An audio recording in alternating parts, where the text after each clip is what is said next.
banyak bukti-bukti sejarah kan bisa dibuat belajar ya Mas ya, dari situ kita ya. Ya kita tidak setuju lah dengan apa yang terjadi, tapi ya kita menggali data ya istilahnya ya, belajar dari apa yang terjadi.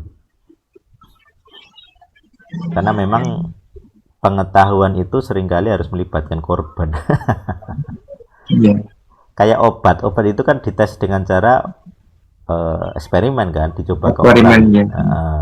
Kalau ada negatifnya ya di apa istilahnya, dibatalkan lah gitu. Nah kadang kan negatifnya kan permanen gitu ya. Iya. Dampak dicoba obat itu kan kadang ya kayak vaksin lah. Kita lihat beberapa orang mati kena vaksin ya karena memang apa ya, ya itu resiko sebenarnya, memang resiko ilmu pengetahuan. Jadi dari 1 juta sampel 1-2 mati itu dianggap nggak apa-apa sebenarnya. Dianggap aman Mas ya. Dianggap aman gitu ya. Memang kalau dari sisi apa ya, taham atau sisi apa namanya, agama itu jadi sulit diterima, tapi dari sisi sains ya mau gimana, kita nggak punya cara lain gitu. Karena kan genetika kita kan kompleks gitu ya, rumit lah gitu. Jadi Iya. satu vaksin untuk semua orang itu tidak tidak mudah gitu. Ya kayak alergi lah gitu ya. Jadi orang makan nasi enggak apa-apa, tapi ada orang tertentu makan nasi diabetes gitu. Iya, betul. Kita makan nasi udah berapa ribu tahun gitu. Tapi sekarang ada orang-orang yang katanya makan nasi jadi diabetes, apa diabetes itu. Katanya terlalu banyak glukosa lah, Seperti kebalikan orang-orang bule, bisa makan roti sarapannya, suruh makan nasi ya kagok perutnya mesti. ya. Termasuk ini Pak yang kayak kita minum susu itu loh. Aslinya kita tuh enggak bisa minum susu. Jadi ada genetika tertentu dalam kode kita tuh yang membuat kita nggak bisa mengolah susu gitu. Tapi kemudian ada mutasi, ada perubahan di dalam genetika kita bisa mengolah susu gitu ya. Iya. Jadi kalau nggak ada gen itu, susu itu nggak bisa diproses, malah jadi diare. Kayak gluten. Kalau ada orang tertentu yang alergi gluten. Gluten itu gandum, ada kandungan di gandum itu. Jadi orang tertentu bisa alergi makan gandum yang mentah gitu, tanpa diolah.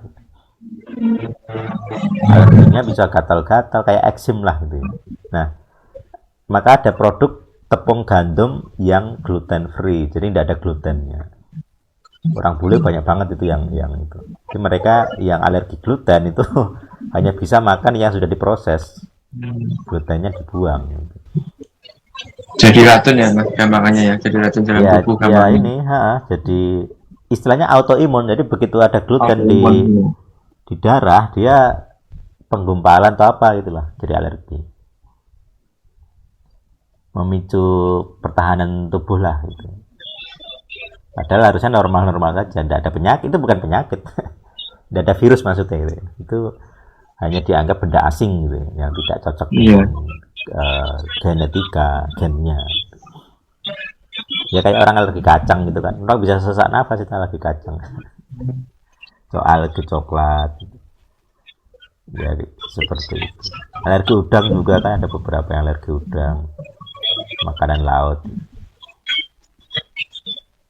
Itu memang ya itu mungkin kerusakan genetika kita. Mungkin harusnya kita tidak apa-apa dulu. Zamannya Adam mungkin kita harusnya tidak apa-apa itu makan begituan.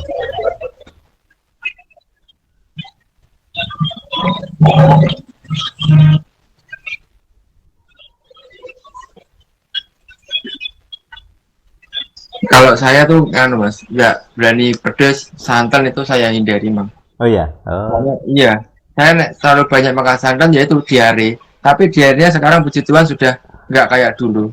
Sekarang saya hajar sama pakai New Diapet NR itu. Sekali minum 4, kalau kalau parah diarenya langsung pampet besoknya. Maka saya hati-hati sekali makan yang berbau santan dan sampai begini tuh nggak pernah masakan saya yang baunya santan, nggak pernah sekarang.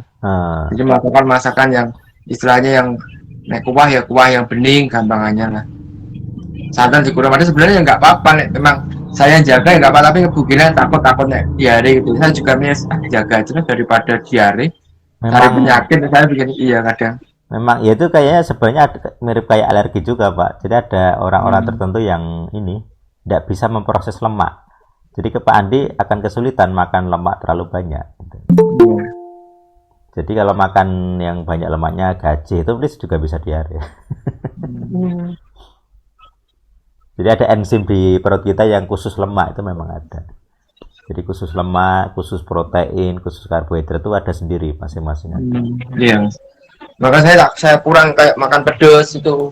Iya. Santan itu sudah tak wis nggak ada. Ya, mungkin saya pernah 1 kali 2 kali makan ya, istilahnya kalau mereka di acara-acara tertentu santan ya paling saya ngambil cuma sedikit tok lah kuahnya, nggak terlalu banyak, nggak berani jaga sendiri.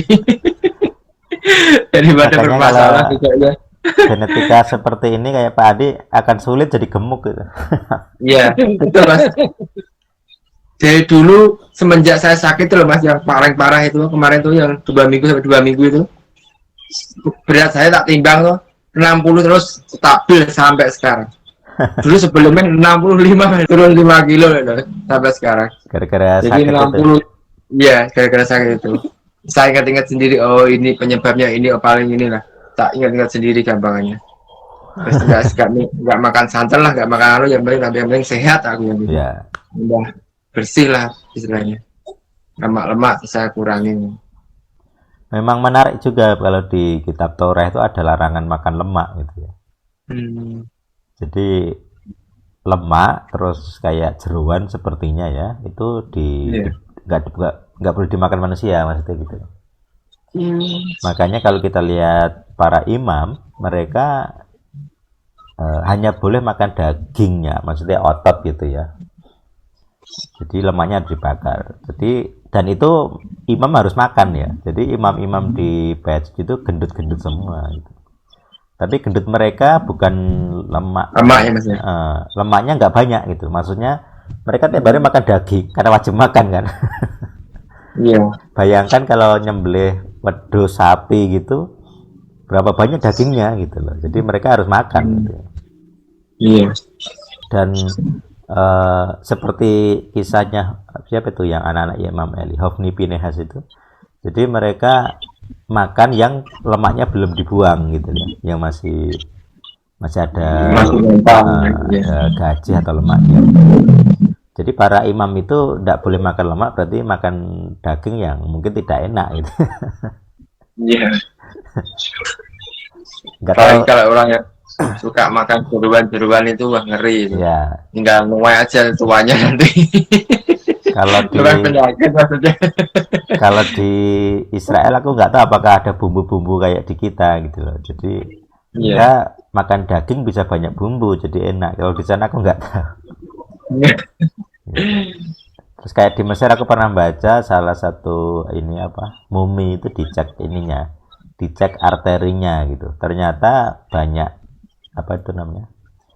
kalau sekarang kayak jantung koroner gitu. Jadi di pembuluhnya itu ada lemak atau ada pengapuran gitu ya. Jadi itu pertanda bahwa mereka yang bangsawan itu suka makan yang enak-enak gitu. Maksudnya enak itu hewan-hewan terus jeroan mungkin gitu-gitu ya. Jadi mereka mati muda. Jadi umur mereka nggak panjang para raja ini. Umur mereka nggak panjang, terus punya penyakit itu kardiovaskuler. Jadi pembuluhnya mengecil, darah tinggi lah mungkin kalau sekarang juga gitu. Jadi itu resiko memang, makanya agak menarik dengan kitab Torah yang sudah melarang itu banyak sekali.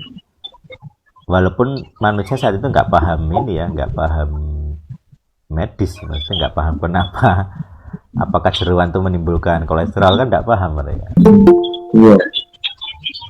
Tapi Tuhan itu sudah bisa memberi itu gitu. Itu sangat menarik bagi saya gitu.